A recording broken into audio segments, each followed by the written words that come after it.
کیا آپ نے کبھی سوچا ہے کہ اگر کوئی کارخانہ جس میں بہت سے لوگ کام کرتے ہیں، اگر اس کا مالک اور آنر نہ ہو تو پورا کارخانہ کا نظام تباہ ہو جاتا ہے؟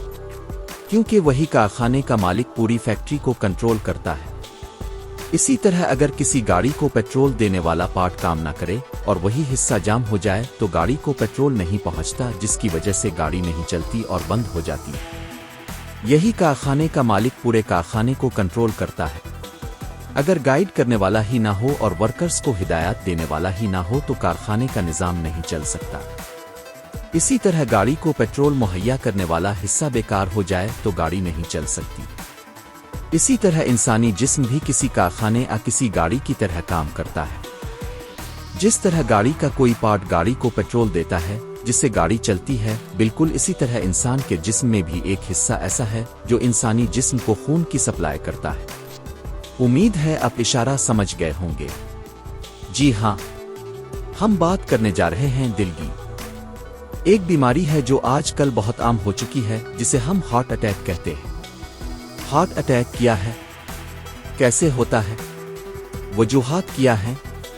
تو چلیے شروع کرتے ہیں۔ ہمارا دل ایک پمپ کی طرح کام کرتا ہے۔ یہ پورے جسم میں خون پہنچاتا ہے تاکہ جسم کے ہر حصے کو آکسیجن اور خون ملے۔ لیکن جب دل تک خون پہنچانے والی شریانوں میں چکنائی، کولیسٹرول اور چربی جمع ہونا شروع ہو جائے تو خون کی روانی کم ہو جاتی ہے، اور جب یہ راستہ مکمل بند ہو جائے تو دل کے کسی حصے کو آکسیجن ملنا بند ہو جاتی ہے۔ اسی حالت کو ہارٹ اٹیک کہا جاتا ہے۔ اب سوال یہ ہے کہ ہارٹ اٹیک کی علامات کیا ہوتی ہے؟ سینے کے درمیان شدید دباؤ، ایسا محسوس ہونا جیسے کوئی وزن رکھا ہو، جلن اور سخت درد۔ یہ درد چند منٹ رہ سکتا ہے یا بار بار آ سکتا ہے۔ ہارٹ اٹیک کا درد صرف سینے تک محدود نہیں رہتا۔ یہ درد بائیں بازو، کندھے، گردن، جبڑے تک جا سکتا ہے۔ اگر بغیر زیادہ کام کے سانس پھولنے لگے تو یہ خطرناک اشارہ ہو سکتا ہے۔ ٹھنڈا پسینہ آنا بھی ہارٹ اٹیک کی علامت ہو سکتی ہے۔ کچھ لوگوں کو متلی، الٹی، چکر، شدید کمزوری بھی محسوس ہوتی ہے۔ خواتین میں علامات مختلف ہو سکتی ہیں۔ کئی خواتین میں تھکاوٹ، بے چینی، بدہضمی، سانس کی تکلیف زیادہ نمایاں ہوتی ہے۔ اسی لیے خواتین اکثر علامات کو پہچان نہیں پاتی۔ اب بات کرتے ہیں ان وجوہات کی جو ہارٹ اٹیک کا سبب بنتی ہے۔ سگریٹ نوشی۔ سگریٹ دل کی شریانوں کو نقصان پہنچاتی ہے۔ High blood pressure. زیادہ بلڈ پریشر دل پر دباؤ بڑھاتا ہے۔ کولیسٹرول۔ خراب کولیسٹرول شریانوں کو بند کرتا ہے۔ ذیابیطس۔ شوگر کے مریضوں میں ہارٹ اٹیک کا خطرہ زیادہ ہوتا ہے۔ موٹاپا۔ زیادہ وزن دل کے لیے خطرناک ہے۔ ورزش نہ کرنا۔ سارا دن بیٹھے رہنا بھی دل کی بیماریوں کو بڑھاتا ہے۔ ذہنی دباؤ، ٹینشن اور مسلسل سٹریس بھی دل کو متاثر کرتے ہیں۔ غیر متوازن غذا، زیادہ تیل، فاسٹ فوڈ، کولڈ ڈرنکس، میٹھا دل کی بیماریوں کا خطرہ بڑھاتے ہیں۔